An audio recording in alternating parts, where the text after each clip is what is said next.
So hi guys, my name is Arnav Kansal and today I'll be telling you the summary of the book The Monk Who Sold His Ferrari by Robin Sharma। अब इस book की जो story है वो एक lawyer के around revolve करती है जिसका नाम था जूलियन। अब जूलियन एक बहुत ही फेमस लॉयर था और उसके पास बहुत पैसा भी था। उसकी फेम का और पैसे का आप हिसाब इससे लगा सकते हो कि उसके बाद अपना एक बहुत बड़ा मैंशन था, एक प्राइवेट जेट भी था और उसकी एक खुद की फरारी भी थी और उसके जो भी क्लाइंट्स थे वो बहुत ही वेल्दी या रिच पीपल में आते थे। इतना सब कुछ होने के बाद भी वो हैप्पी नहीं था क्योंकि उसे और फेम चाहिए था और मनी चाहिए थी। तो उसी फेम के पाने के लिए उसने 18 आवर्स तक अपना काम करना शुरू कर दिया। इतना काम करने के बाद उसको कई सारी प्रॉब्लम्स फेस करनी पड़ी, जैसे कि उसका डाइवोर्स हो गया, उसकी सोशल इंटरेक्शन ज़ीरो हो गई। एक दिन जब वो अपना कोर्ट में केस लड़ रहा था तो वो फेंट हुआ और जब हॉस्पिटल में वो जागा तो डॉक्टर्स ने उसे बताया कि उसे एक जस्ट हार्ट अटैक अभी आया है और डॉक्टर्स ने उसे एडवाइस किया कि वो अपने ऊपर इतना हार्श ना हो और एक ब्रेक ले। अब डॉक्टर्स ने जूलियन को एडवाइस किया कि वो अपनी जो भी जॉब है उससे छोड़ दे और अपनी जो लाइफ है और जो भी उसकी पोजेशंस थी उनके साथ पीसफुली रहे। तो पहले तो ये सुन के जूलियन को बहुत बड़ा शॉक लगा क्योंकि आज तक वो अपना हर केस जीतता आ रहा था, लेकिन वो अपने खुद की लाइफ का केस बहुत बुरी तरह से हार चुका था।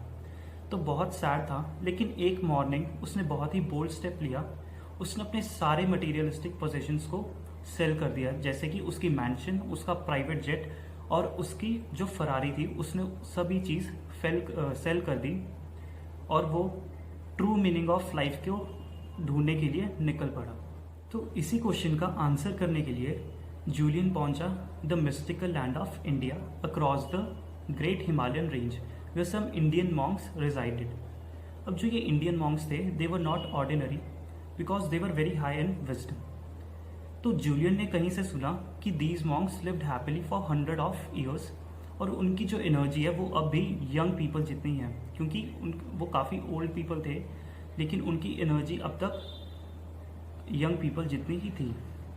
तो जो भी ये मॉन्क्स थे वो इजीली नहीं मिलते थे, लेकिन जूलियन ने कहीं ना कहीं से एक मॉन्क को ढूंढा और वो उसी के साथ उनके विलेज में उनके साथ रहने गया।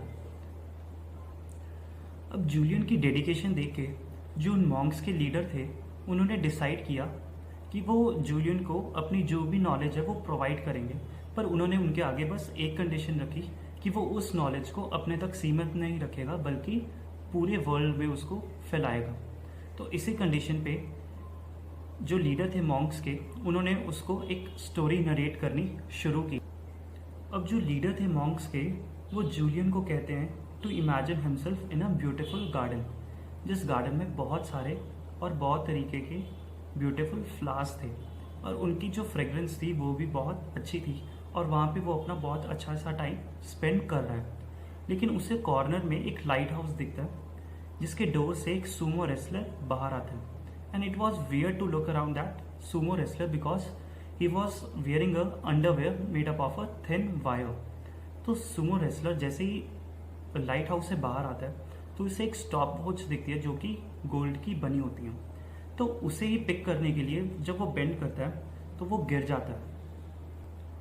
अब गिरने के बाद जब वो सूमो रेसलर अपने सेंसेस में आता है तो सेंसेस में because of the fragrance of the roses, तो सेंसेस में आने के बाद उसे अपनी लेफ्ट साइड पे दिखता है कि एक पाथ जा रहा है which was paved out of diamonds and this path leads to the place where he could find his all his happiness.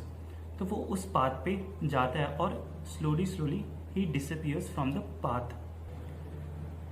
अब ये स्टोरी सुनने के बाद आपको बहुत वियर्ड लग रही होगी, तो मुबारक हो, क्योंकि ये आपको ही नहीं बल्कि जूलियन को भी वियर्ड लगी थी क्योंकि इसमें कोई सेंस नहीं बन रहा और ये एक जोक सा लगता है।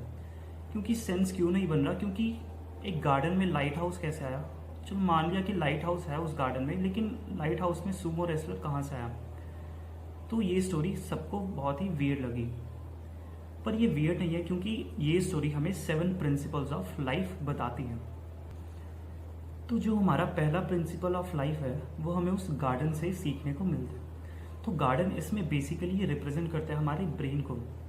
तो जिस तरह हम गार्डन में अच्छे सीड्स सो करेंगे तो हमारे प्लांट्स भी अच्छे होंगे और उन पे जो फ्रूट्स होंगे वो भी अच्छे होंगे और हेल्दी होंगे। उसी तरह अगर हम अपने ब्रेन में पॉजिटिव थिंकिंग रखेंगे, काइंडनेस, लव, एम्पैथी जैसी फीलिंग्स को डेवलप करेंगे तो हमारा ब्रेन डेवलप होगा और अच्छे से डेवलप भी होगा। उसी जगह अगर हम उस गार्डन में गार्बेज गिरे या फिर प्लांट्स को वाटर करना बंद कर दें तो वो एक गार्बेज डंप की तरह स्टोर होता रहेगा और वो गार्बेज की तरह ही बन जाएगा। तो इसी तरह हमें अपने ब्रेन में भी नेगेटिव चीज़ों को आने नहीं देना चाहिए। इसीलिए कहते हैं कि empty brain is a devils workshop. तो हमारा जो पहला प्रिंसिपल है वो हमें उस गार्डन से सीखने को मिलता है। तो गार्डन हमारा रिप्रेजेंट करता है हमारे ब्रेन को। तो जिस तरह आप गार्डन में अच्छे सीड्स सो करोगे तो आपको फ्रूट्स भी अच्छे मिलेंगे और जो ट्रीज ग्रो होंगे वो भी अच्छे ही मिलेंगे। लेकिन उसी तरह अगर हम उस गार्डन में गार्बेज को थ्रो करें या फिर प्लांट्स को वाटर करना बंद कर दें तो वो एक गार्बेज डंप की तरह बदल जाएगा। तो उसे ही हम रिलेट कर सकते हैं अपने ब्रेन के साथ। अगर हम अपने ब्रेन में काइंडनेस, लव, एम्पैथी जैसे चीज़ों को डेवलप करेंगे तो वो अच्छा होता जाएगा।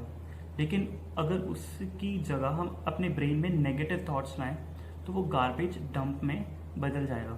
इसीलिए कहते हैं कि empty mind is a devils workshop. तो हमें हमारे माइंड को हर दिन एक्सरसाइज करना चाहिए ताकि वो डेवलप हो, एक गार्बेज डंप में ना बदले। तो यही था इसका पहला प्रिंसिपल ऑफ लाइफ। हमारा जो अगला प्रिंसिपल ऑफ लाइफ है उसे लाइट हाउस की मदद से डिपिक्ट किया गया। तो ये डिपिक्ट कर रहा है कि एक हमारे लाइफ में हमारा एक पर्पस होना चाहिए। आपको बहुत सारे लोग मिलेंगे जो कोई ना कोई काम कर रहे हैं, लेकिन अगर आप उनसे पूछो तो वो ये काम क्यों कर रहे हैं तो मैक्सिमम लोग इस जवाब का आंसर नहीं दे पाएंगे। वो बोलेंगे कि इस पर्टिकुलर बंदे ने मुझे कहा था ये काम करने के लिए, इसलिए मैं ये कर रहा हूँ। तो रॉबिन शर्मा के अकॉर्डिंग हमारी लाइफ में एक पर्पस होना चाहिए और हमें उसको फुलफिल करने के लिए हार्डवर्क या वर्क अपना कंटिन्यू करना चाहिए। तो रॉबिन शर्मा ने हमें 5 स्टेप्स दिए हैं एक पर्पस बनाने के लिए। जैसे कि पहला स्टेप है कि विजुअलाइज द आउटकम। तो हमारा अपना पर्पस एक तो आंखों के सामने मतलब क्लियर होना चाहिए कि हमें ये काम इसलिए करना है ताकि मैं ये चीज़ कर पाऊँ। सेकंड पॉइंट वो बताते हैं कि put light pressure on yourself. अब ज़्यादा प्रेशर भी नहीं डालना। जैसे जूलियन एक अच्छा लॉयर था लेकिन प्रेशर के कारण वो 53 ईयर्स का होने के बावजूद 80 ईयर्स का लगता था, मतलब कि अपनी एज से भी ज़्यादा बूढ़ा लगता था। तो हमें लाइट प्रेशर अपने आप ऊपर डालना चाहिए उस पर्पस को फुलफिल करने के लिए। तीसरा स्टेप है क्रिएटिव टाइमलाइन। अब बहुत सारे लोग पर्पस तो बना लेंगे लेकिन उसके लिए पूरा टाइमलाइन नहीं डिसाइड करते कि ऐसा तो नहीं कि मुझे एक छोटे से पर्पस के लिए मैं 10 साल ले रहा हूँ। ऐसा नहीं होना चाहिए कि हमें एक फिक्स टाइम देना चाहिए जो भी उस पर्पस को रिक्वायर्ड है। फोर्थ पॉइंट वो हमें बताते हैं रॉबिन शर्मा के कि कोई भी हैबिट डेवलप करने के लिए हमें 21 डेज लगते हैं। तो हमें 21 डेज तक कोई भी चीज़ ट्राई करनी चाहिए, क्योंकि अगर हमने 21 डेज तक वो कर ली तो वो हमारी एक हैबिट बन जाएगी।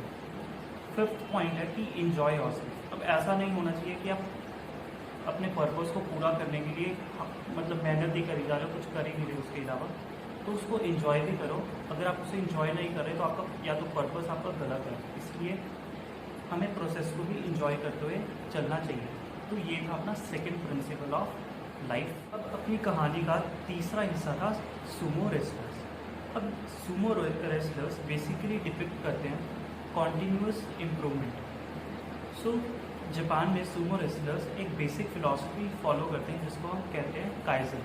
अब इसका मतलब हुआ कि आप एक बहुत छोटी सी चीज़ पे बहुत टाइम के लिए फोकस करते हो और स्लोली आप उसे इम्प्रूव करते जाते हो। सो हमें भी छोटी छोटी चीज़ों पे फोकस करना है और ऐसा नहीं कि एक दिन करके छोड़ दिया, हमें कॉन्टीन्यूसली उसमें इम्प्रूव होते जाना है।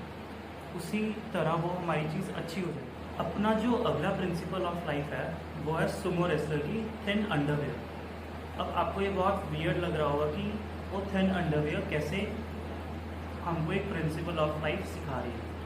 अब इमेजिन करो कि अगर वो सुमो रेसलर वो पिंक अंडरवेयर ना डाले तो it would be unpleasant for us to see him naked.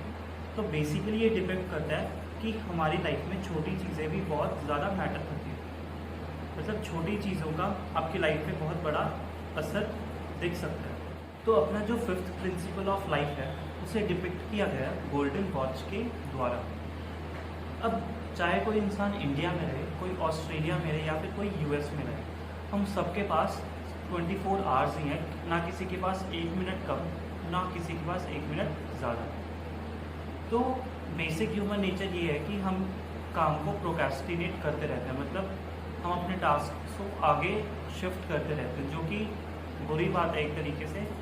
तो हमें अपना काम प्रोक्रेस्टिनेट नहीं बल्कि प्रायोरिटाइज करना चाहिए और डेली करते रहना चाहिए, ताकि हमारे पास एक बल्क लोड इकट्ठा ना हो। और जब भी बल्क लोड इकट्ठा होता है तो उसे करना मुश्किल होता है। इससे अच्छा हम पहले ही उसे छोटा छोटा पीसेस में बांट के करते रहें। सो अब हमारा जो 6th प्रिंसिपल ऑफ लाइफ है, it is represented by the flowers of that garden. तो जब हमारी कहानी में सुमो रेसलर नीचे गिर गया था, सो ही लॉस्ट हिज कॉन्शियसनेस। तो उसे कॉन्शियसनेस रीगेन हुई थी बिकॉज ऑफ द सेंट या फिर फ्रेग्रेंस ऑफ द फ्लावर्स। तो फ्लावर्स इस कहानी में रिप्रेजेंट करते हैं सेल्फलेसनेस या फिर काइंडनेस को। तो आप कोई भी काम कर लो, चाहे जितने मर्जी पैसे कमा लो, आपको वो सेटिस्फैक्शन नहीं मिलेगी जो कि आपको किसी पर्सन को हेल्प करके मिलेगी। तो ये रिप्रेजेंट करता है कि हमें किसी ना किसी की हेल्प करनी चाहिए कि हम दूसरों की लाइफ को और इम्प्रूव कर सकें, और इससे हमें भी सेटिस्फैक्शन मिलेगी। और हमें हेल्प करते हुए हमारा कोई अपना फ़ायदा या नुकसान नहीं देखना चाहिए। तो यही हमारा 6th principle of life represent करता है। अब आगे वाली कहानी में हमने देखा था कि कॉन्शियसनेस रीगेन करने के बाद जो सुमो रेसलर है वो एक डायमंड पेव्ड पाथ पे चलना शुरू करता है, और उसी पे पाथ पे चलते चलते वो गायब हो जाता है। अब जो डायमंड्स है वो डिपिक्ट करते हैं अब आपकी हैप्पीनेस को, जो हैप्पीनेस वाले मोमेंट्स को जो आपने अपनी लाइफ में जी होते हैं। और ये मोमेंट्स आपको फ्यूचर में खुशियाँ तभी देंगे जब आपने इनको प्रेजेंट में जिया हो। तो ऑथर हमें यही बताता है कि हमें अपनी खुशियों को, अपने अचीवमेंट्स का बलिदान बनने नहीं देना चाहिए और हमें खुश रहना चाहिए। तो इस वीडियो में हमने उसके 7 प्रिंसिपल्स ऑफ लाइफ को एक बार ऊपर से देख लिया। लेकिन अगर आपको इसको और डीप में समझना है तो मैं आपको मतलब प्रेफर करूंगा कि आपको खुद पढ़ें उस बुक को। तो इसी के साथ ये वीडियो एंड होती है।